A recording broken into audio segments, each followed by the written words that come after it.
Professional Development webinar series. Our goal, once again, in this series is to provide parish staff and volunteers, as well as diocesan ministers, the formation, the training, and the tools that they need to create vibrant Catholic parishes and growing ministries. In today's webinar, Dr. Leonard DeLorenzo will be guiding us through how to guide young people that we serve to reorient themselves toward what matters most in life versus the negative effects of college prep culture.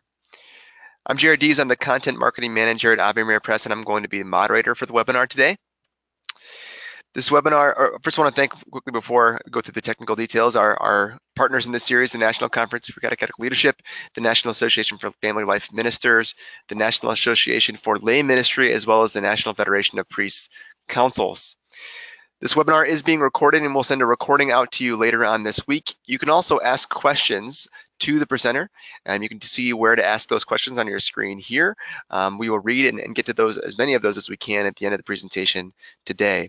We'll send a recording of the webinar out to you later this week to watch and share with your colleagues as well. So with that, I wanted to welcome Dr. Leonard DeLorenzo. He is the Catholic author who teaches theology at the University of Notre Dame, and he's on faculty at the McGrath Institute for Church Life, and has been very involved with Notre Dame Vision as well as a number of other programs there. So Lenny, thanks so much for being with us and presenting today. Thank you very much. All right, well, here you go. Handing things over to you. Sounds good. And, well, we'll try that again. There we go. All set. Okay. Thank you very much. Hi, everyone. I'm happy to be with you. I imagine if you're here, you're looking forward to something, and I wish I could see you and hear you so we could greet each other, but I'll just have to move along, presuming goodwill. How about that? I've titled this webinar today, How to Form Saints, Not Just College Applicants. And before I get into anything, I just want to say something about that title. Though it might not be the most important word in the title, it is a really important word, which is, or two words, the not just. I don't want to turn this into an either or, either saints or college applicants. I suppose in our lives there are a lot of things that are either or, Red Sox or Yankees, one or the other. You can't have both. Or somebody might say Coke or soda. You can't have both. Unless you're talking about Coca-Cola soda, then you can say Coke and it's fine, but otherwise it's soda. You could have Hamilton or Jefferson, but you can't have both, unless it's Jefferson or Burr, and then Hamilton goes with Jefferson, and we know how that all turns out. In this case, I don't want to say saints, either saints or college applicants, except I do want to have a little bit of an either or in terms of what fits inside of what. That is to say, which matters most. And I think if we're here today, we have a sense of which of those might matter most. But I want to kind of diagnose, analyze how our practices might suggest something otherwise, and how if we want to be really intentional about forming saints and not just college applicants, then we might need to think about a slight change in practices in some very intentional ways. In the first part of the presentation, I'm going to rely on some testimonials, some news clippings and things like that. So I hope you don't mind if I'll show those to you and read them to you a little bit to give us a sense of where we're going. And then by the second half, I'll hope to do a little bit more constructive work and give us some ideas of how we might respond and where to go from here. As you could imagine, we're not going to touch on everything, but hopefully what we do touch on will be helpful and hopefully interesting to you in some way. So let's get started. I want to start with, well, let me make sure that I'm starting with the right thing. There we go. I want to start with a news clipping or a long series story that I found in the New York Times that ran a few years ago. It was a question and answer session over the course of a number of different editions with the director of admissions at Harvard. He's the long-serving director of admissions at Harvard, and the whole thing is really fascinating to read. But I just wanted to point out to you one little section of this, and it really caught my attention. It was from a reader. Her name is Colleen Smith, a mother of a young daughter. She wrote this. She wrote, "I once attended a preschool admissions tour where a parent actually asked how many of the preschool's graduates had attended Ivy League colleges. My daughter is now in 3rd grade and participates in only one extracurricular activity because she values free time and wants to play. Nonetheless, when I cross paths with my daughter's overscheduled, horse jumping, violin playing peers, I can't help but wonder whether my choice to let my girl play will eventually leave her wanting in the eyes of admissions committee. I was really drawn to this because this mother is making a choice about her child's upbringing, really following in some ways her child's interests and not pushing too hard. But there is a sense in which there's a game out there that's being played. And even for this mother who doesn't want to play quite the same game, she's worried about that game. Maybe I'm just going to miss the whole thing for my kid. Well, here is what the director of admissions at Harvard wrote back. His name's William Fitzsimmons. He said this: "It is common to encounter even the most successful students who have won all the prizes stepping back and wondering if it was all worth it. Professionals in their 30s and 40s sometimes give the impression that they are dazed survivors of some bewildering, lifelong boot camp. Some say they ended up in their professions because of someone else's expectations, or that they simply drifted into it without pausing to think whether they really loved their work. Often they say they missed their youth entirely, never living in the present, always pursuing some ill-defined goal." Now this gentleman, William Fitzsimmons, is in charge of the admissions at one of the, if not the most selective colleges in the United States.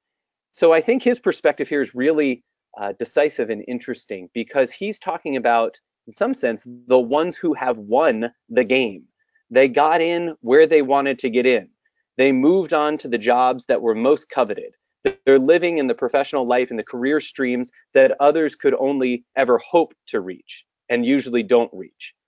And he's noticing with them, you could say the winners of the game, that there's a way of looking back where they're bewildered, they've lost a sense of self, they've never really had the experience of living in the present. And so there's a dullness and a sort of numbness at this point.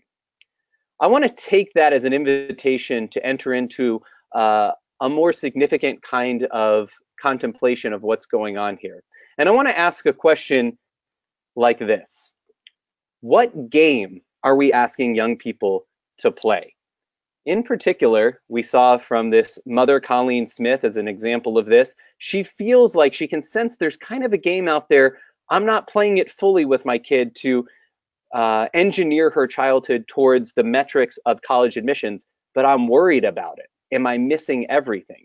So what is the game that's in place there that we're asking young people to play, that we measure sometimes just instinctively or implicitly success or failure according to? And an even more interesting question, perhaps, what happens when they win? That's what William Fitzsimmons was talking about. He's actually talking about some of the winners of the game who did get what they wanted and ended up just where they had hoped to be. Well, like I said, we're going to do some testimonials. So I want to share with you a testimonial from one of my own students in a piece of writing she did for a course that I was teaching. It's a theology course, but in this particular assignment, she had a chance to kind of reflect a little bit on her personal life in relation to what we were studying theologically. So this testimonial, I think, is an insight into what it means to crush the game, as she puts it. It's going to come in two parts. Here's the first part. This is from a student named Marissa. Throughout high school, she writes, I accumulated A's like the rich man in Luke's gospel accumulated the grain from his harvest. As the seeds that had been planted at the very start of my education bloomed, I reaped the fruits of the harvest of my intellect. I collected each honor and accolade, each high test score and good grade, building up an impressive resume full of my achievements, storing them all for the future goal of applying to college. College admissions were on my mind from the time I started high school. My college prep school was filled with people like me. We were all headed to college, and many of us were striving for admission to some of the best schools in the country.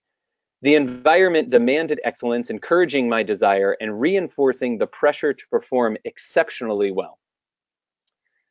Like many of my peers, when it came to the college admissions process, I not only played the game, I crushed it. I joined more clubs than I had an interest in attending as padding for my resume. I decided that I would earn a GPA above 100 on a 100-point scale through getting high grades in weighted honors and AP classes. My intensity continued through my senior year, and I edited my college application essay to perfection, crafting it into a masterpiece. I even applied to some very prestigious schools that I had no interest in attending because that was what people with my grades and test scores were expected and encouraged to do. Now, this student, Marissa, went to a very particular type of high school, a very rigorous high school, as she's telling us, a college prep high school, where this was just the culture of the place to push students ahead in their academic lives and their extracurricular lives as much as possible, with the idea, the hope of being granted admission to some of the most selective schools in the country. Certainly not all of our high schools are like this one, as academically rigorous and perhaps filled with as much encouragement and charge to do that well. But I would venture to say that a high school like this and a student like this is the ones, or are the ones, that we uplift as perhaps the most prized.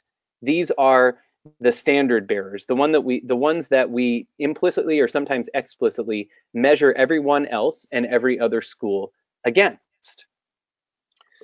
Well, I happen to teach at the University of Notre Dame, which is filled with students who have, in one way or another, won the game. For many of them, this is their dream college, or for those who it wasn't their dream college, it was at least a respectable backup school. So the students that I happen to be around and teach in my classes are ones that have achieved at a very high level. They're the ones that have done the things that we have asked them to do at the lower levels of education in their extracurricular lives, with their activities. They've held the leadership positions, and etc. But I want to ask, or I want to observe, let's put it that way. I want to observe, what are some of the characteristics or the markers of these quote unquote winners, the ones who won the game?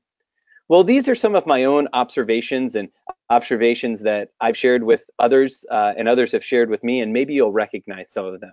4 things. The first one, they tend to hold busyness as a status symbol. It is a mark of accomplishment to say just how busy you are. There's a kind of balance in this neat little trick where you at one and the same time complain about how much you have to do while you're bragging about it.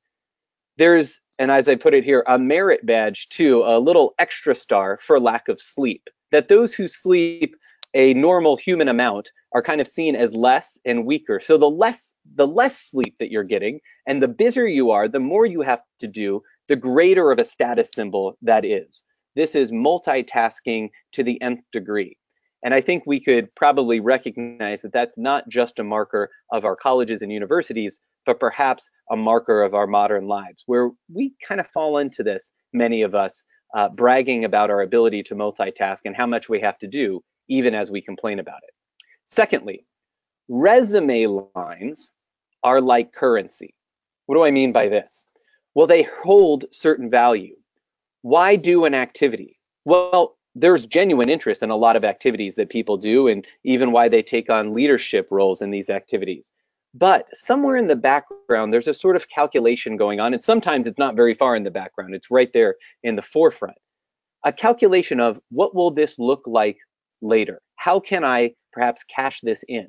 What's the value to somebody else? And for those who are in the high school setting, or maybe even in the middle school setting, they start to do a sort of calculation of, what is the value of this relative to how I'll be evaluated later for the prospect of college admissions. When they get into college, what is the value of this activity, this leadership role, relative to what I might be able to do later? What kind of award or position will be granted to me later? So resume lines function like currency. You can cash them in later. Thirdly, I would say that anxiety is the new normal. Now, I don't want to get into the discussion here because I'm probably not the best person to talk about this, and we would have to take our time and really be careful. I don't want to talk about diagnosed anxiety disorders at this point. But I do want to say something about the sort of general feel of the kind of general student body at a place like this, Notre Dame, and I think this is the case. I've talked to colleagues at other schools too, and some of you who work in high schools or in parish with high school students, you've probably recognized this there too. that everyone, or just about everyone, seems to be anxious at some level or another. For some, it's much more severe, and as I've sort of nodded to, there are diagnoses for some of these. But for others, there's a consistent sense of not doing enough, of not being enough, of feeling like there's somewhere else I should be, or I should be two places at once, or I have to get to this and get to that and accomplish all these things, or not even knowing what it is that I'm anxious about. It's just kind of the atmosphere, an atmosphere of anxiety. I'd say that's become something like the new normal in a place like my current setting, and I think perhaps for some of you in the settings that you're in. Lastly, non-commitment has become an art form. What do I mean by this? Our students, and I was just talking to a group of our students about this yesterday in class, our students, and I think I could see this in myself too, have become really expert at balancing a great number of soft potential commitments. What do I mean by that? Well, if you're planning for what to do for Friday or Saturday night, it's very unlikely that one of them will say on Monday or even on Wednesday, oh yes, definitely, thanks for the invitation, I'll do that. The normal response is something like, oh yeah, that sounds great, we'll see, let me know what happens later. And they'll have 4 or 5 of those going at the same time. A bunch of soft potential commitments without actually committing yourself to one thing declaratively at a particular moment. Now, the stakes are a lot lower when you're talking about which party to go to or who to go out to dinner with on Friday night. They become greater when we're talking about the serious life decisions and commitments that people make. Are we, in fact, in a situation now where this practice of this art of non-commitment is decapacitating people for making significant life decisions and life commitments later on? It's a real art form I've seen now, this art form of non-commitment, of keeping as many options open for as long as possible. And I think there's an effect of that on our young people. These are the 4 marks I'd like to bring up in terms of diagnosing the winners. What do we see in an environment like the one that I happen to be in, where they've played the game and won it? Well, I think this is a pretty good snapshot of, or description of, what we might see. But winning has its cost. Colleen Smith, that mother from the beginning, she was sensing the cost of perhaps not playing the game, of not engineering her child's childhood in such a way that she would be the most attractive potential college applicant later on. And yet, for those who have won and have received what they sought, there's also a cost there too. So again, I want to turn to one other testimonial from another student of mine. Her name's Eugen. She's the one holding, not being held. The one being held is my daughter, Gianna, from about a year ago.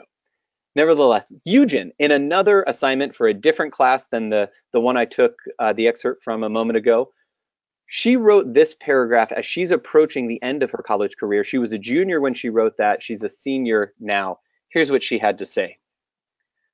I have certainly become more career-driven during my years in college, and now, as a junior, I've begun to persuade myself to distance myself from friends, from religion, and from other relationships that take time and effort, because the only thing that will matter at the end of college is my GPA and whatever graduate program I am accepted to. As a result, I have made myself vulnerable to letting ambition control my life, and have even become miserable in fulfilling my dreams and goals. I've lost the true goals behind acquiring an education, goals that seemed so clear when I first began my Notre Dame journey. I feel that I am no longer the same person who wrote about wanting to get to know God as the answer to the question, why are you applying to Notre Dame? Eugen is exactly the kind of student that we covet at a place like this. She won the game. She is very, very smart, very accomplished. She has a clear career trajectory. She is capable of pursuing the studies that will make her competent in that field. It sounds like from this excerpt that something happened here at Notre Dame that moved her away from her original interests. But what I would like to suggest, and actually from knowing her and talking to her about this, I would like to suggest that the seeds of what happened were planted much earlier. She was chasing after a horizon, this college admissions for some time. She did all the things that we've asked her to do at the lower levels. And when she got into this environment, which she had been chasing for many, many years, she was in some sense incapable or unknowing about how to shift into a different way of being. So what she did is she took those set of practices and habits and just reorchestrated them here, chasing new horizons, going after new goals, allowing ambition to become stronger and stronger so that the dreams and goals that she thought she had were not supported by the practices she was indulging in. The good news, of course, is that here this was the first semester of her junior year, she was recognizing this. And that moment of dissonance or dissatisfaction, as we know, can be a very productive moment for a person, especially for somebody in these formative years that she herself is in. So what are we to say? Is the college admissions process to blame here? Have we given too much power over to it? Well, maybe. Are we asking for the wrong things in our college admissions? Maybe. And in fact, a study recently completed in the last few years from Harvard School of Education, in a collaboration with about 80 or 90 other schools, some of the best schools in the country, this report has suggested ways of changing what counts in a college admissions process. The idea is that the college admissions process wields incredible influence over young people's lives. And that's kind of the basis of the support. It is oftentimes the most important stimulant or incentive for young people doing certain kinds of things and taking on certain kinds of activities and striving in certain kinds of ways. So what if we change the college admissions process and what counts for what? And then we'd be able to see a better kind of set of practices in our students. We'd be able to, for example, move them a little bit more towards the common good rather than individual ambition, or to shift the kind of activities that they're involved in and the degree to which they're involved in them, because we'll count things differently in the college admissions process. This is called turning the tide. Is this a game changer? Well, that was the hope with this report, as this little excerpt here says, that colleges can powerfully collaborate to send different messages to high school students about what colleges value. And by what colleges value, that'll change what high school students and those younger than them value, and their parents, and so on and so forth. But another piece from this study really grabbed my attention too. It's this here. They wrote, the admissions process should clearly send the message to students, parents, and other caregivers that not only community engagement and service, but also students' family contributions, such as caring for younger siblings, taking on major household duties, or working outside the home to provide needed income, are highly valued in the admissions process. So this is the whole idea of this report and this proposal, right? Let's change the things that count for college admissions and how much they count, and therefore we'll be able to kind of craft the childhood of our young people in a way that we think is healthier and better. This sounds like a great idea. But here's where I get a bit suspicious, more than a bit suspicious. Do you notice here how it's still the college admissions process that wields the most influence? That's not being questioned in this report. It's taken for granted. That very last line, what's highly valued in the admissions process is what's going to drive behavior, habits, and practices. So I'd like to do a little game summary of this, if you will, in 3 points. First, what I was just saying, what remains unchanged in a proposal like this, or any ideas like this, is the most important thing, I think, which is that the admission process retains the ultimate authority to shape desires and drive practice. This is what that mother, Colleen Smith, was having a sense of or was worried about when she wrote into the New York Times. This is going unquestioned in this report, this proposal from the Harvard School of Education. The college admissions process is going to shape desires and drive practice. So let's wield that tool more thoughtfully towards the more desired ends. I want to question whether that's what should be driving practices and shaping desires. Secondly, the difference here, in fact, I think it might actually make things worse because the boundaries of the game have expanded. They've expanded to account for things that were once seen as selfless, that were not seen as prestigious, like caring for family members or picking up an extra job as a high school student because your parents are strapped for cash and you're helping to carry the load, or caring for a sick loved one, or engaging in something that you're deeply passionate about in the community. Through this report, it's saying, yeah, we'll count that too. We'll find a way to give value to that, to calculate the value of it for you, and you can carry that value into the college admissions process. I'm really suspicious of that kind of move because what we're doing is not changing the game. We're keeping the game in place and just expanding the boundaries. So now it's becoming a totalizing effect, or it's having a totalizing effect on our young people. Thirdly, I'd say this, that I think we, as Catholic parents, as Catholic educators, and or as Catholic ministers, need to ask some really fundamental questions. Number one, who and what is actually forming our young people in practice? What's actually doing it and who? Secondly, who and what should be? And thirdly, to what end should that formation be taking place? That brings me to the turning point in this presentation today, where I'll start to get to some of the more constructive stuff. This is some of the diagnosis where we are, and I want to talk about or give us ideas of where we might want to be. I'm making some assumptions here, and I'm making a bit of a proposal, and I hope you'll stay with me and we could perhaps have some conversation about it afterwards now or in follow-up emails later on. But here are the 4 marks that I gave to you when I was sort of diagnosing the winners, right? That busyness is commonplace, resume lines are currency, anxiety is the new normal, and the art of non-commitment, or multiple soft commitments, let's say. What does this leave us with? Well, busyness makes us preoccupied, seemingly engaged all the time and unfulfilled. Resume lines make us prideful. We hold on to the value of what we have done and what we can do, and it also drives at some insecurity, what others have done that I have not done, which feeds, of course, into anxiety. It makes us fearful, generally fearful, insecure, unstable, not knowing if what I have is enough, what I'm doing is enough, what are others doing? Is any of this enough? And the art of non-commitment makes us, for one of many things, unreliable.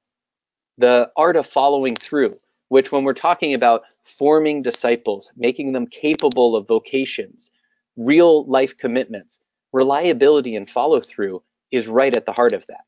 This art of soft commitments, of multiple soft commitments without the pledge of oneself to follow through, makes us unreliable. I want to respond to this with 4 things that more or less line up with these 4 marks. I want to say that to provide a sort of antidote to this commonplace busyness, we need to take on strategies to learn and to teach patience. I'll talk about that. Secondly, I want to talk about studying God's word, different kind of lines from the resume lines. Thirdly, I want to talk about rehearsing God's works. That's going to have to do with moving with the actions of God. And last, I'll talk about cultivating commitment. This, I think, is a way of helping us to appreciate and admire what saints are, what the end of Christian formation brings us to. Saints are present, they're wise, they're merciful, and they're witnesses.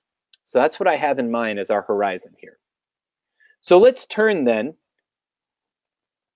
to these 4 proposals I'm making, of these 4 strategies, types of formation that I would like to suggest to you. And we'll take these one at a time in this order. First, teaching strategic patience as the sort of antidote to that multitasking, scattered busyness. Teaching strategic patience as a kind of antidote and healing for this. And I want to appeal to this woman who is an art historian at, guess where, Harvard. There's a little Harvard theme going through this presentation today. Her name's Jennifer Roberts. She's an art historian who's also very thoughtful about the kind of education that she provides to her students and has written about this. In one of her articles, I came across the whole article gives us a vision of how education in today's world might need to be redesigned. But one paragraph in particular, I think, captures the thesis of the whole. And I want to share this with you. Jennifer Roberts wrote this. She wrote that in her courses that she teaches and the workshops that she does with students, usually around art, she says, I want to create opportunities for students to engage in deceleration, patience, and immersive attention.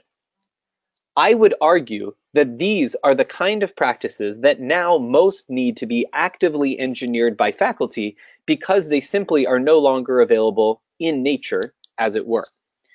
Every external pressure, social and technological, is pushing students in the other direction, towards immediacy, rapidity, and spontaneity. I want to give them the permission and the structures to slow down. What Jennifer Roberts is talking about is a kind of environment, a small little culture where a different kind of formation happens. She's not talking strictly in a religious, or I don't think at all in a religious sense here. She's talking about a human kind of formation, that there's something that has been lost in terms of our ability to wait in a place, to be really present to what's going on, to not have the easy outs where we can move our attention and jump from one thing to the next. She's saying teachers, and I think we can say ministers and parents, need at this point to actively engineer, as she puts it, be very intentional in creating conditions where we give young people and ourselves the permission to slow down. In fact, and this I don't think is too strong of a word, we might have to force them by these environments to slow down, because everything else, as we know in our modern lives, seems to be pushing us in the other direction. Speed up, move, and go.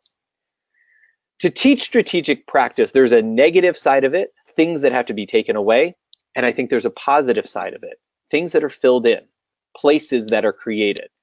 Just to say something about the things that are taken away, we know this, and I won't dwell on it too much, but all of the easy outs out of conversation, of spending time with people, of being situated in a particular place at a particular time with particular people, our smartphones, our other digital devices, those probably have to be removed intentionally from the equation, from certain places, so that we're forced to pay attention to each other. I tell my students, we do this in our classroom. There's no technology, personal technological devices in our classroom from the moment they walk in the door to the moment they walk out. And I say, you know, when you come into this space, I want us to get used to expecting that we're going to pay attention to what goes on here.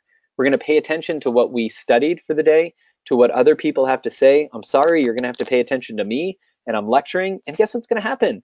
You're going to get bored. It's inevitable. And it's going to happen over and over again over the course of the semester. But I also tell them that's going to make you much better at dating later on, because there's a lot of time when you're on a date, it just gets boring. And you have to push through and stay engaged in the conversation. And that's how you really move towards something like intimacy. So little life skills there for them. What's going on in each one of these devices? We know. There's a whole ecosystem of distractions. Where could you go? Anywhere. But the point is, by diving into these, you're going anywhere else but where you just were with other people. A table like that, let's say. That's some of the negative, what needs to be taken out. And there's much more we could say about that, but I'll just leave that to your imagination, or we could follow up later. What can fill the space or be a focal point of the space? Well, certainly the practice of adoration is a beautiful example of this. Think about how simple this is, how little there is, and yet at the same time, how much is there for us. Seemingly little, and yet everything is given. Just concentrated presence. I've also thought quite a lot about one of the 10 commandments. I've thought about the other ones too, but one in particular, the third, this one. Keep holy the Sabbath. This is not an actual photo of the tablets as they came down the mountain, but it's a modern representation, I think. Keep holy the Sabbath. What does this subscribe to us, or what does this indicate to us? That the first duty is to mark out the time when we're not engaged in all the busyness in the world, when we take on a different rhythm. And then on the basis of that one discipline, put this on the calendar first. We've created time and space to just dwell, to just be, to take on a different rhythm. And we tell the rest of the week, you've got 6 days for work. This day is reserved. If we don't do that first, we know what happens. That day too becomes part of the work week, part of the being plugged into just the rhythm of everything else. Our young people feel that, and I know probably many of you, like me, feel that too. I'll leave these here as the suggestions for teaching strategic patience. It has to do with creating certain kinds of environments, taking certain things away, and intentionally designing spaces, focusing attention to force us, invite us, give us the opportunity to be attentive. Secondly, moving with the mind of God. You'll remember that this corresponded or responded to those resume lines, the kind of script that many of our young people are learning to write for themselves. This is how to value things. Well, God, as it were, has his own script. And we know that God's ways are not our ways. So we have to study God's ways. We've become accustomed to all kinds of other ways of thinking and interpreting. And the way to move into God's way is actually through a little bit of study. I have 5 kids, and my oldest is now at the beginning of middle school. And I noticed when he goes to a Catholic school, the way in which he, and then after him, his younger siblings, were learning to read scripture was what I would expect. It's what I've seen in my own students here in college. They treat it, or have been taught to treat it, as a sort of moral guidebook. Where can you find the good moral lessons about what it means to be a good person? Well, here's a book that has some really helpful things. Here's this parable that tells you how to be a nice person. Here's this proverb that has a nice little piece of wisdom for it. Just take that. The other ones that are a little weird, you can leave those behind. You're looking for what it means to be a good person. Or secondarily, it's like a spiritually uplifting, a set of spiritually uplifting tales. You can find consolation here for however you're feeling. Now, is scripture filled with a moral sense? Absolutely. Is it spiritually nourishing? Absolutely. But I noticed a sort of, at this very early stage, a reduction in my kids' imagination, and I've seen the marks of it in college, the way in which our college students, some of the best and brightest, think about scripture. So I think we have to learn how to move with the mind of God on God's own terms. Here's an example of what I mean. There's much more we can say about this, but I just want to appeal to your imagination a little bit with one example. I took on this practice with my son. If you open up to a page of the Bible, if it's a well-appointed Bible, it's got some annotations at the bottom, right? You can see this. This one doesn't even have the commentary. It's just got these, which says in this section of Matthew, it connects to these other verses of the Gospels, of the letters of St. Paul, of the Old Testament, etc.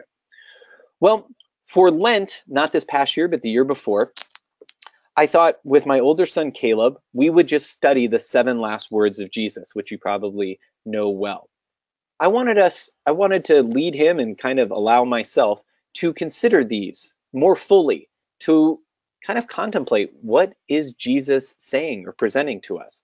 So for each week on a Sunday, we took one of these, and all we did is we just went to the portion of scripture where you find this last word. We'd go to Luke 23, and we'd read, Father, forgive them. We'd find it.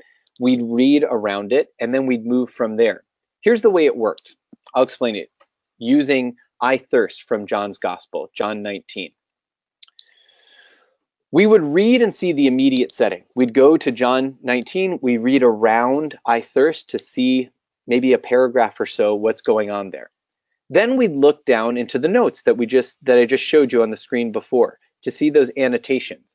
And we'd see all kinds of different places that we could be pointed to, and we'd follow up on those. We'd go over to this section of John, sometimes pointed forward to a letter of St. Paul. But especially with the last words of Jesus, what you find is you're continually thrown back into the Psalms. And in this case, there's a reference to Psalm 69, verse 21, where we found this. They gave me gall for food, and for my thirst, they gave me vinegar to drink. Here, Caleb could see, I could see. Here's the direct connection. Jesus seems to be quoting the psalm, this psalm in particular. Very good. But I kind of spurred him to a little bit more curiosity. I didn't know the answer myself. So we looked around the psalm. What else is going on here? in Psalm 69. Is he just thirsty, this psalmist, and is looking for something to drink? Well, yes, but what do we find? In verse 3, I'm weary, my throat is parched. Okay, he's thirsty. Later on, I am the talk of those who sit at the gate, and the drunkards make songs about me. The drunkards, those who have had too much to drink, are ridiculing the one who is thirsty. Okay? Lastly, verse 20, insults have broken my heart so that I am in despair. I looked for pity, compassion, mercy, but there was none, and for comforters, but I found none. Ah, there's something else going on here. When Jesus recites the psalm, I thirst, is he thirsty? I imagine he was. But he's also appealing to the psalms to explain his condition. I have come to look for compassion, to look for mercy, and I'm surrounded only by scorn. I found none. What is the meaning in Jesus's words, I thirst? It's deeper than we expected, and we had to move with the mind of God to open our own imaginations to it. I asked Caleb, well, Caleb, Jesus keeps quoting the Psalms from the cross. What do you think that means? And I expected him to say what I would have said, something like, well, I guess Jesus is using the Psalms to explain how he's feeling or his condition or something like that. But here's what Caleb said. He said, I suppose Jesus was praying the Psalms the whole time. And that's a deeper understanding of Scripture. My son led me into that. Jesus is just praying the Psalms the whole time. That's an example of moving with the mind of God. We'll move on here then to the third one, rehearsing the actions of God. If I put this photo up, I imagine many of you know who this is, this child, Therese of Lisieux. She's familiar to many of us because she didn't live much longer than when this photo was taken. She died at the age of 24, and we know her as a child, and it would be great to spend time talking about her childhood and how she rehearsed the actions of God. But I actually want to talk about this child, who's not as familiar to us, because we're only really familiar with her as an older woman, as a mature woman. This is Mother Teresa as a child. Her name, Agnes Bajaxu. And I want to talk about her rehearsing the actions of God as a young person. She's the son of Niccolò and Drana Bajaxu. Her father was a political man who was involved in the Albanian independence movement, who was civically engaged, who knew lots of people, who was always inviting people into their home, making connections. But her father made the point of inviting into their home regularly people whose connections meant nothing for his career, would not advance his interest, and that was the poor. He regularly invited into their family home the poor to eat with them, and he even told young Teresa, Agnes, never eat a bite of food unless you were sharing it with someone else. They had a happy home, and he opened that home to the poor.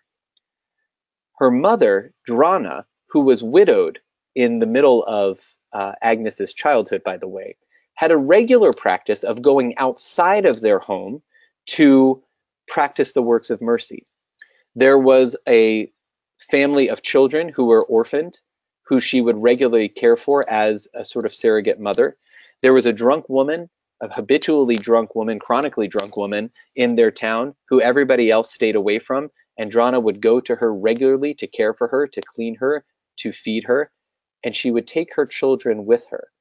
They lived in a happy home, but Drana taught them, as she said, to go on these errands of mercy. Here are the actions of God in this young person's life, from her father and her mother, to go out of your happy home, to find those who are in need, and to welcome into your happy home, to make your happy home a place where they can find rest. Think about the mature design of Mother Teresa's holiness and witness. It was nothing other than the innovation, the creativity of that basic discipline. She learned the steps, the choreography as a child, and then she matured into an artist herself, finding all kinds of creative ways to move in that basic rhythm, the rhythm of God's mercy, which her parents instilled within her. Most of you probably don't know this child. This is my daughter, Felicity, my oldest daughter. We've taken on a practice of the works of mercy in our own home. Felicity, I was taking her home from Sunday school several years ago, we would always notice there was a man sitting on the same corner every Sunday. So eventually we stopped and we went to meet him. His name is Chuck. He does not say very much. We asked him what he needed. He said he loved something to eat. Said, "Do you like sandwiches?" He said, "Yes." We went to the Subway, took his order, brought him back a turkey sandwich, no mayo, no lettuce, no tomato, and a Sprite. The next week, we knew what he wanted. We stopped, we got it, we brought it back. There was not a lot of words exchanged with Chuck. But we took this as a regular practice, and Felicity came to know Chuck in that way. Eventually, Chuck just wasn't on his corner anymore, and Felicity was the first one to notice. He was just gone. We hoped the best, but we didn't know. Several months later, we were driving on another part of town, downtown, and guess who recognized Chuck? Felicity. She had practiced seeing his face. She knew his name. She had introduced his name into our family's night prayer, and it changed the way she recognized the points in our city. She saw his face first. This happened again with another homeless woman who we got to know named Sheila, and all of my children, because we practiced going to them and praying for them, noticed when they were gone, and then noticed when they showed up somewhere else. They were the first to see them. And it changed the way they talked about our city. That's Chuck's corner. That's Sheila's bench. These basic actions and rhythms, the regular practice of mercy. I'm all for mission trips. I'm all for the concentrated action of mercy. But I think this regular rhythm, the weekly rhythm, is really where the rich formation takes place. It was the case with Teresa of Calcutta, Agnes Bajaksu. It was the case with Therese of Lisieux. Because I've studied and I admire and I pray for their intercession, I've taken that for myself as something that I need to do as a parent, and I think it's instructive for us who are educators and ministers to put in the regular practice of mercy and be very intentional about it. To that end, my wife came up with an ingenious little practice several years ago. It's hard to practice the works of mercy. You got to be intentional about it. So what she got was a little chalkboard that sits on a table in our living room, and every 2 weeks, she would write a different work of mercy. And for those 2 weeks, we as a family had to find a way to practice that work of mercy. Feeding the hungry is actually not too hard. There's a lot of people that are hungry, and we can find them. Visiting the imprisoned, when you have 5 children, much more difficult. So there had to be some innovation. We had to reach out to a priest we knew that did some prison ministry, and he suggested that we have our kids draw pictures, write cards to the inmates who are broken off from the outside world but want the contact, and he would take it to them. So that's what he did. This practice of regularly, intentionally engaging in the works of mercy is a way of rehearsing the actions of God. Lastly, cultivating commitment, responding to those multiple forms of soft commitment that I talked about at the beginning. I won't talk about both of these saints, but I do love both of them and many other saints besides. Saint Maximilian Kolbe on the left and Saint Gianna Beretta Molla. Both of them are famous, as it were, for their deaths. Maximilian Kolbe died in Auschwitz in a concentration camp, giving his life for another prisoner being executed in his place. We could look, and we should at some point look into Maximilian Kolbe's life to see the way in which regular commitments and regular practices formed him for that.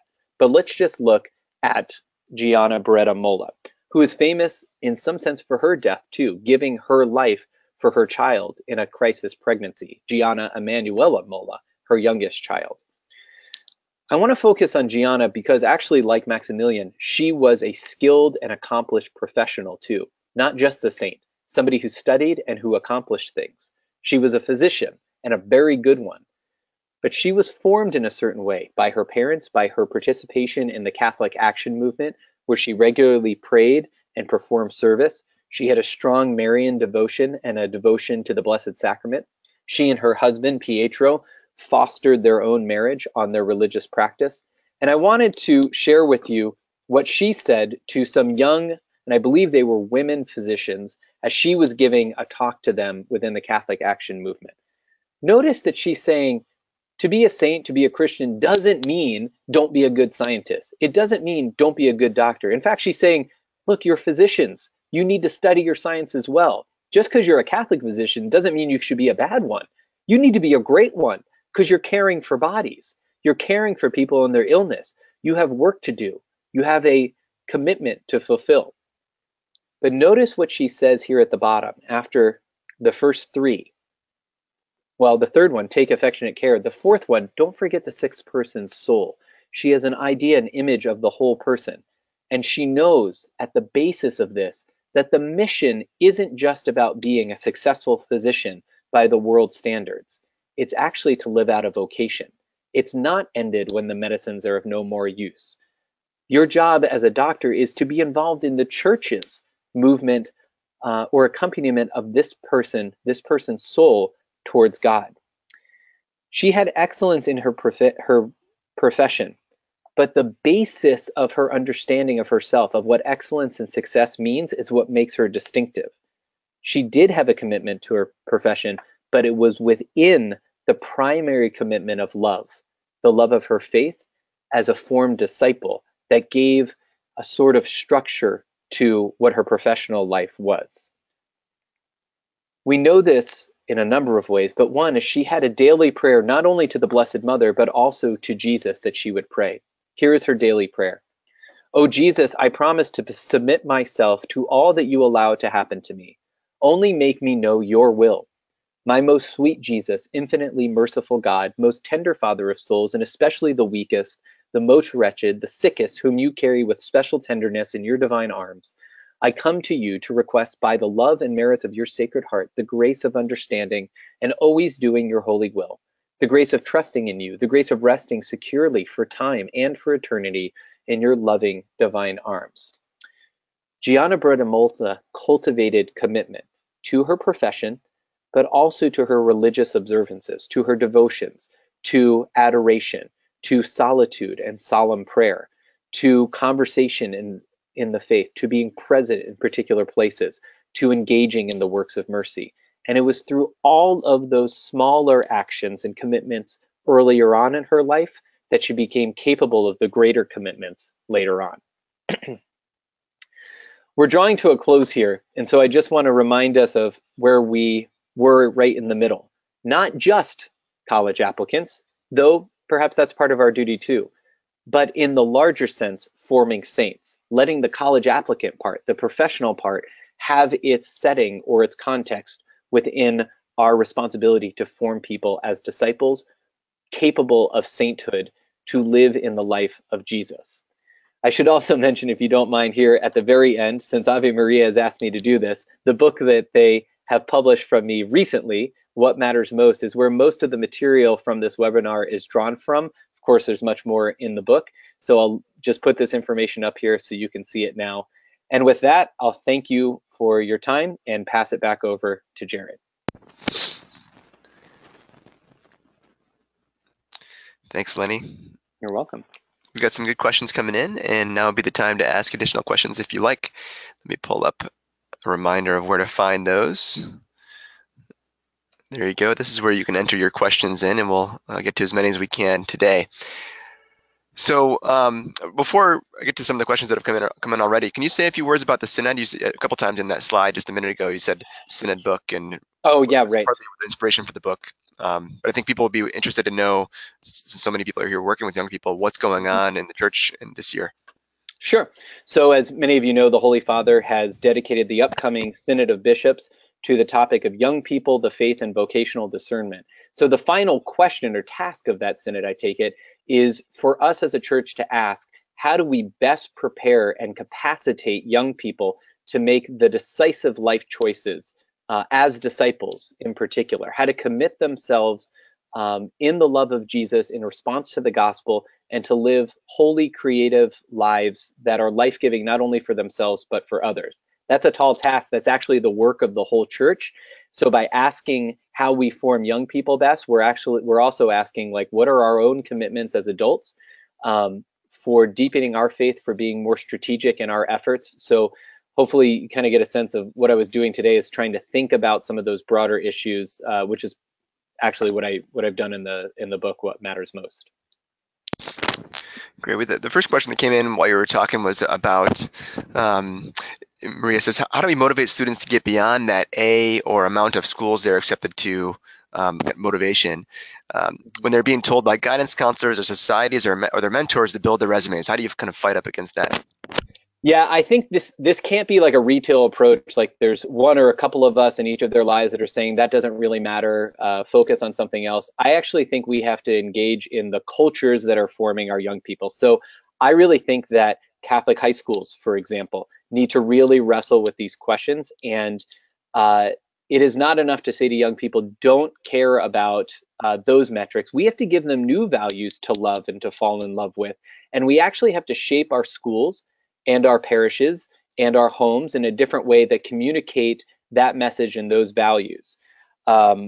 So I would say, like, in response to that question directly, it can't just be you and me as the two voices or just you as the voice who's saying that. We actually have to work on the institutional level in our local cultures to take up a broad-based shift. So I know that a number of people here are teachers or catechists or involved in faith formation in some way, and I really found it interesting the way that you had worked through the study of Scripture with your son. Any advice for, or maybe experiences you've had in a classroom and doing that? How long does it take? What simple as just kind of opening it up and just going to the notes? Any other suggestions as far as that practice goes, studying the Scripture? Yeah, I've thought about this for a number of different settings, and time will be prohibitive here, so I can't talk about like how that might work in youth ministry or in RCIA or in Catholic high schools. But I will say this: we can actually trust Scripture, and what I mean by that is we can trust it when we give students the time to slow down and pay attention to it, that it will appeal to their imaginations. When I, for example, slow them down and we pay attention to the structure, and by that I don't mean like the historical composition. I mean the real symbolism and choreography and poetry of Genesis 1, the first creation narrative. They're like, oh, I never saw that before. This might be a little bit more sophisticated than I thought. Yeah, it is. But it's also delightful when students start to make those connections and they're guided into them. Something happens in our brains like, oh, I see something I didn't see before. And suddenly, actually, that kind of feels good when I discovered that. So it's just like with our social media, we get the little kind of treats when we get a like or a retweet and it feels good. Oh, I like that. Something very similar happens with Scripture. When we start to see what we didn't see before, it rewards us. So this requires education on our part as adult catechists and ministers and teachers to recommit to Scripture. This is something that I'm trying to do for myself and to allow other people to teach me all the time. But I'm able to teach only to the extent that I've been taught and that I've taken the time to develop the craft. So it comes back to us as witnesses. Thank you. I love the model you provide. It's not just defining, but it's that act of discovery as opposed to just this is what this means, or let's just kind of figure it out together. That's really a good model that you presented. Just curious, Notre Dame, there's a lot of anxiety over there. I know that because of their academics these are, like you said, they're the winners. Or have you seen the focus on mercy as being a way of helping them get through those moments? I know there's so many great things going on over there in your building where you are. What is it that's really turn the tide against that focus on getting test scores and doing well to get through college, get a good job, and that next level, I guess? I don't think we have turned the tide here, actually. Even the works of mercy that we've kind of programmatized, like we've made them things that people can do on breaks, there's a really kind of dangerous thing where those two become resume builders. I went and I led this seminar, or I went to this thing and did, this really meaningful work, and it shows up on a resume later. Where mercy at a place like here really needs to be practiced, and probably isn't all the time, is in our residence halls. That our students, and some of the residence halls are doing this brilliant. This isn't about the residence hall. It's about the students and what we're expecting them to do. They're so busy and so focused on everything they have to accomplish and do, or that they're not accomplishing and doing, that sometimes you're most deaf and blind to the person who lives in the room with you or across the hall from you.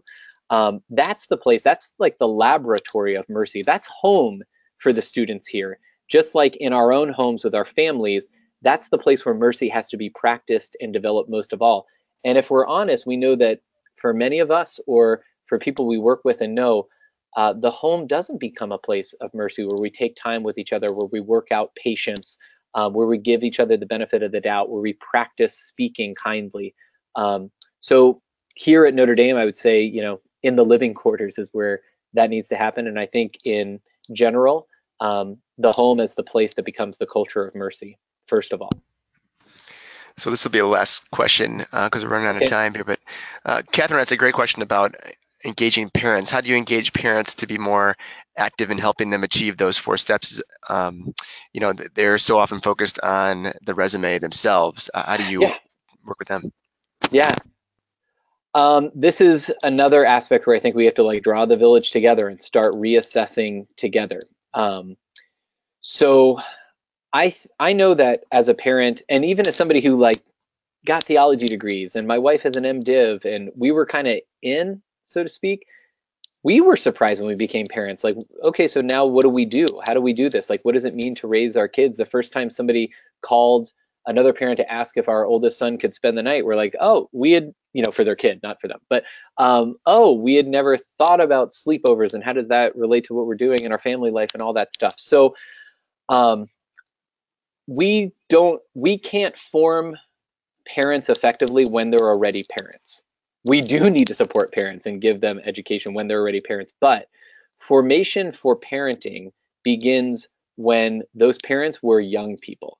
I think that we might even have to adjust the way we think about forming teenagers to think of them as eventual parents, as eventual mentors, as eventual witnesses, adult disciples.